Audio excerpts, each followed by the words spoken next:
En las últimas décadas, China ha experimentado una transformación económica asombrosa que la ha catapultado hacia el escenario mundial como la fábrica del mundo. Esta nación, con una población que supera los 1.400 millones de habitantes, ha logrado desafiar los límites de la producción y la manufactura a una escala que pocas veces se ha visto en la historia. Desde la apertura de su economía en la década de 1980, China ha crecido a un ritmo vertiginoso, convirtiéndola en la segunda economía más grande del mundo solo detrás de Estados Unidos. Sin embargo, en los últimos meses el mundo ha observado con preocupación el dramático desplome del mercado inmobiliario en China, un terremoto financiero que ha sacudido a la economía mundial, y en el epicentro de esta crisis se encuentra Evergrande, un gigante inmobiliario chino que en su apogeo valía más de 300.000 millones de dólares y empleaba más de 200.000 personas. La empresa se encuentra al borde del abismo con una deuda que supera los 300.000 millones de dólares. Por si fuera poco, miles de chinos se han estado negando a pagar sus hipotecas y se estima que más de 6.000 millones de dólares en depósitos para proyectos inmobiliarios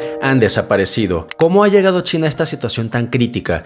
¿Cuál es el papel de Evergrande en esta historia? En este video exploraremos en detalle el colapso inmobiliario chino y el papel desempeñado por esta icónica empresa Evergrande. Así que prepárate, y si te está gustando, por favor considera suscribirte a Finanzas y Mejora Continua y activar la campana de notificaciones para que no te pierdas de ningún video.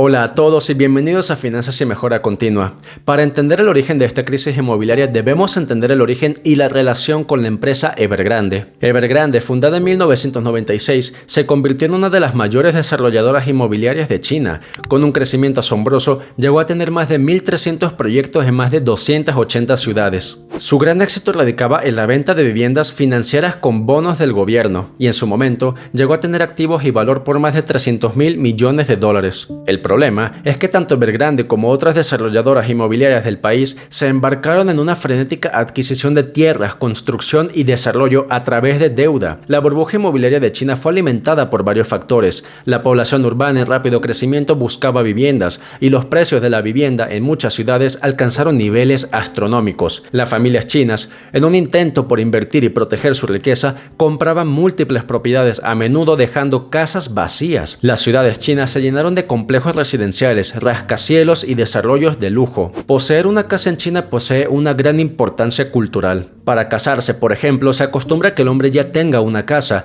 Esto se percibe como un signo de seguridad, además de que es visto como un instrumento de inversión a largo plazo y un lugar de paso de generación a generación. Con el auge de la industria inmobiliaria en China, millones de personas empezaron a invertir cada vez más en el sector, haciendo una gran demanda que incrementó los precios en más del 60% entre el 2008 y 2022. La demanda fue tan grande que una práctica de la que seguramente has escuchado fue la preventa, es decir, la venta de construcciones o la venta de propiedades que aún no se habían construido al momento de dar el dinero. Incluso era común que una vez que las casas y apartamentos eran construidos, se mantenían vacíos ya que los dueños no los habitaban, solo los habían comprado como un instrumento de inversión. Todos querían tener hasta más de 3 casas para aprovechar el boom y volverse millonarios. Según un dato del 2021, alrededor del 70% de la riqueza de los chinos está en el mercado inmobiliario, y se estima que este representa cerca del 30% del Producto Interno Bruto del país. El gobierno chino obviamente estaba consciente de los peligros de una burbuja inmobiliaria,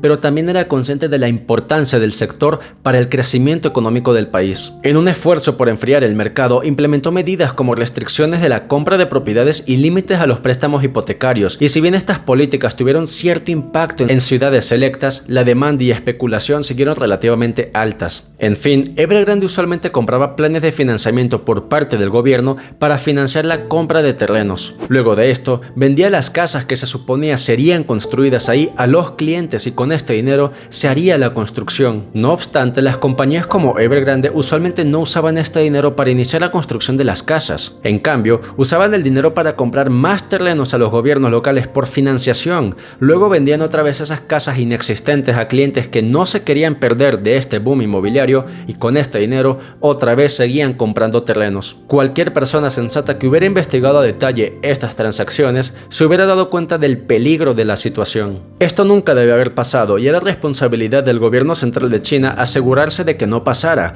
El problema fue que pasaron esta responsabilidad a los gobiernos locales y aquí es cuando entró la corrupción. Los gobiernos locales vieron una gran oportunidad de volverse millonarios con el financiamiento hacia este tipo de compañías como Evergrande. Se estima que más del 50% del flujo de dinero de estos gobiernos locales provenía de hecho de este sistema de financiamiento. En vez de proteger a su gente con estas prácticas, se estaban haciendo millonarios con la misma. Cuando el Partido Comunista de China se dio cuenta de hacia dónde se dirigía el país, intentó controlar la situación mediante la regulación de 3 líneas rojas. Esto consistía en limitar la cantidad de deuda que podían adquirir los bancos de inversión hasta un máximo del 15%. Sin embargo, ya era demasiado tarde. Evergrande llegó a ser tan corrupto que incluso en su hoja de balance llegaba a poner como activos aquellas casas que había vendido a sus clientes. Esto es una locura y una mentira, ya que no eran sus casas, lo ponían como activos en sus hojas de balance para que ante los inversores saliera que tenían mucho dinero en posesión, mucho más dinero del que en verdad tenían. En el año 2021, finalmente cuando todo se vino abajo, Evergrande dejó a pagar a sus proveedores los materiales que había ordenado para construir. Con esta insolvencia, la gente empezó a revisar más a detalle las cuentas y se dieron cuenta del desastre, lo cual originó una serie de masivas protestas. Los clientes fueron a las sucursales de Evergrande exigiendo la devolución de su dinero. La magnitud del problema fue tan grande que incluso miles de chinos empezaron un movimiento en el cual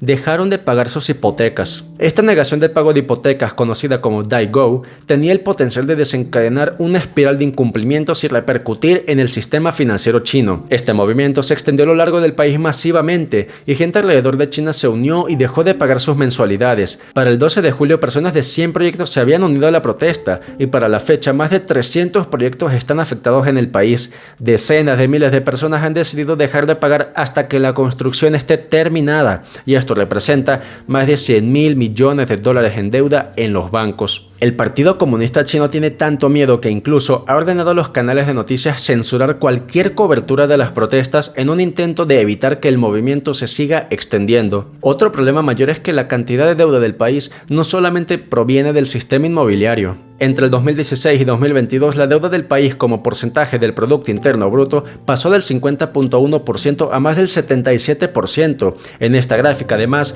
puedes ver que la tendencia sigue al alza. Este aumento de deuda, aunado a los problemas del sector inmobiliario, han puesto en duda la estabilidad del sistema chino. Además de esto, las exportaciones de China han estado disminuyendo. Su título de fábrica del mundo se debía en gran parte a sus exportaciones masivas de productos manufacturados, desde electrónicos, ropa y juguetes. Sin embargo, como puedes ver en esta gráfica, desde el 2021 las exportaciones se han estado reduciendo, llegando a su valor más bajo en julio del 2023 en menos 14.3%. Para el mes de septiembre se redujeron nuevamente en 6.2%. Sin contar el boom del 2021, las exportaciones chinas alcanzaron su punto máximo en el 2015, con un valor aproximadamente de 2.280.000 millones de dólares, lo que representó alrededor del 13% del total de las exportaciones mundiales. Otro de los factores detrás de esta disminución de las exportaciones ha sido por el crecimiento económico de China. A medida que la economía china se ha desarrollado y la calidad de vida ha mejorado, se ha reducido la necesidad de depender exclusivamente de las exportaciones como motor de crecimiento.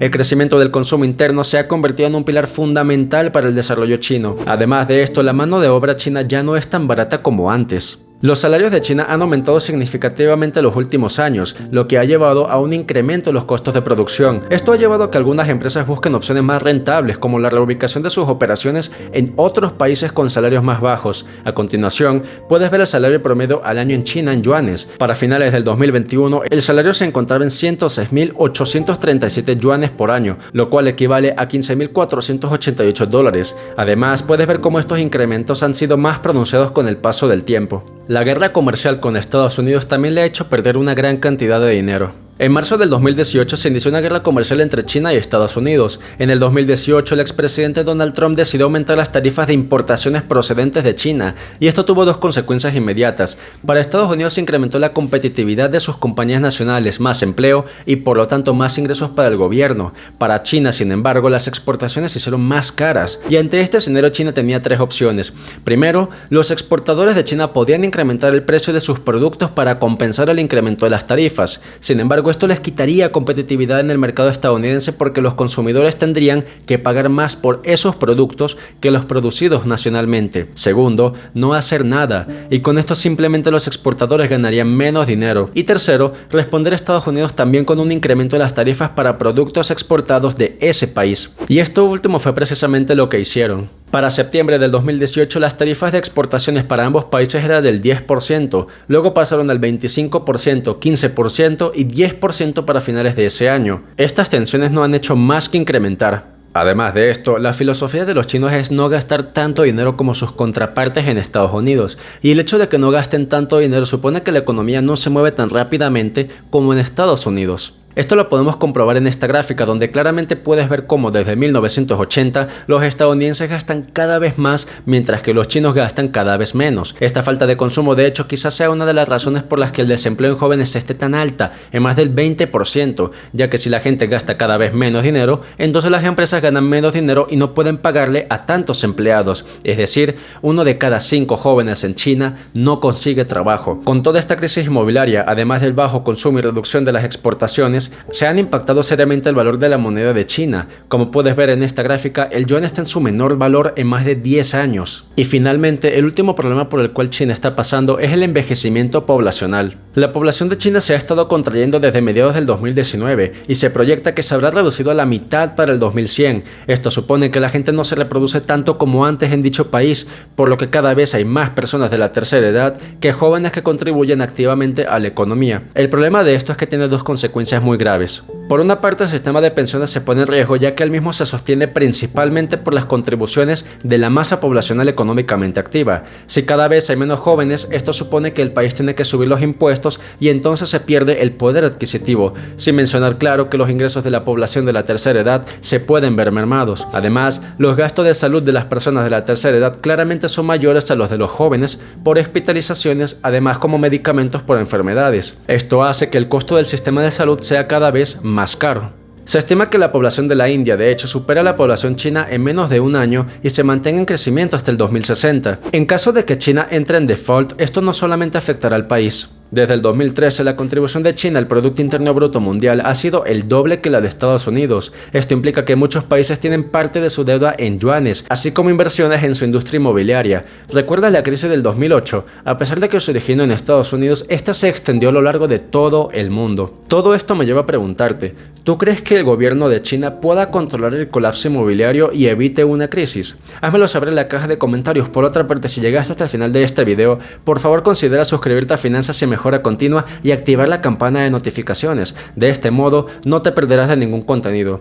Sin más, te agradezco mucho por tu tiempo y nos vemos en un siguiente episodio. Hasta pronto.